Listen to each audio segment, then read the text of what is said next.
We're talking supply chain risk and resiliency with my guest, Pramod Gupta. He is Vice President of Supply Chain Consulting with GEP. Hello, Pramod. Good morning, Bob. How are you? I am well, and I'm interested in this subject very much. Supply chain resilience is talked about so much these days, but it's difficult to pin down a definition. How do you define resiliency? Well, look, Bob, the way I think about supply chain resiliency is the ability for companies to actually sense a supply chain risk and also have the ability to actually respond to it. And that really is what supply chain resiliency means.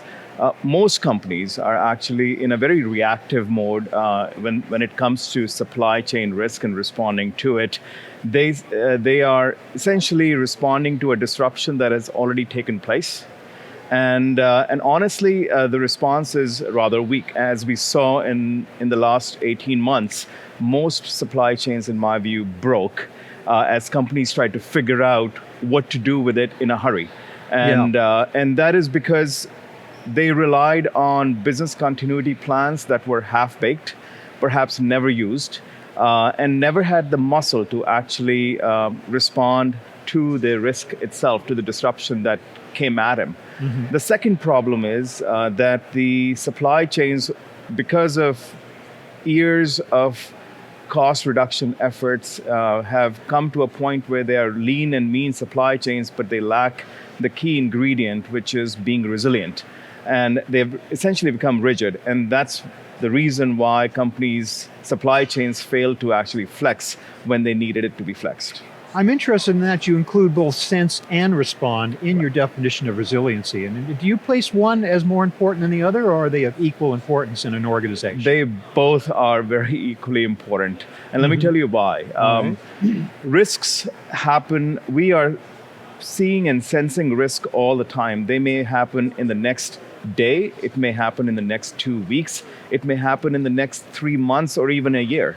And so it is absolutely critical to have the radar to actually sense the risk and interpret the risk, analyze the risk, and determine how it might affect your supply chain in the near future or in the long run, and then take appropriate action to actually respond to it. You may sense the risk, and if you don't have the ability to respond to it, you don't know how to dispose the risks, then you will still fail. But in 2019, who could sense the pandemic? And in 2020, who could sense the blockage of the Suez Canal? There are things that are unsensible in a sense, are there not? Well, actually, that is not true. It is true that companies fail to sense it, but I do know companies that actually do this thing pretty well. They do it by brute force. There is a governance process, there is a business process to actually pick up the news article, whether it is a tsunami that might be brewing in the Pacific, or perhaps a political surge that might be taking place in the Middle East. You have to pick up these small senses and then figure out how does it affect your supply chain and your supplier base. Most supplier bases are global today. Companies have suppliers in the US, in Europe, and in China, and broader Asia Pacific. And so any of these risks can actually interrupt your supply flows. And once you have the knack of picking the risk, sensing the risk, I think you can actually take appropriate action. But to what extent do you actually prepare for a specific type of disruption? Now, the company says, we are preparing for a tsunami, we are preparing for a volcano, we are preparing for a flood, and then something else happens. There's always something different.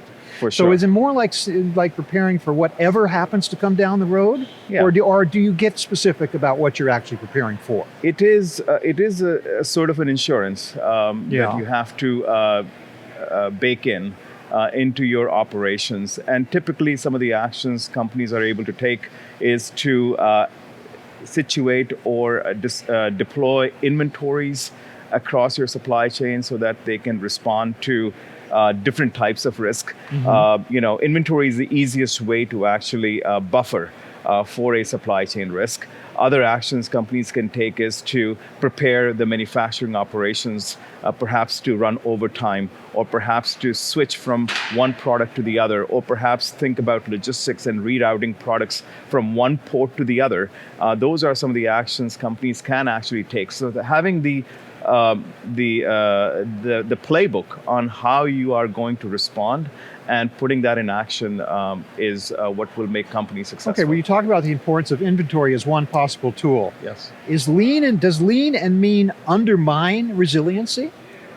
In a way, I think you have to adapt lean to the current environment and the current operating model of your business. So if you have a highly distributed supply chain and a broad footprint of suppliers you're working with, then yes, you do need to take that into consideration on how supply chain risk will affect your supply chain, and leverage lean so that you can respond to those risks even more effectively.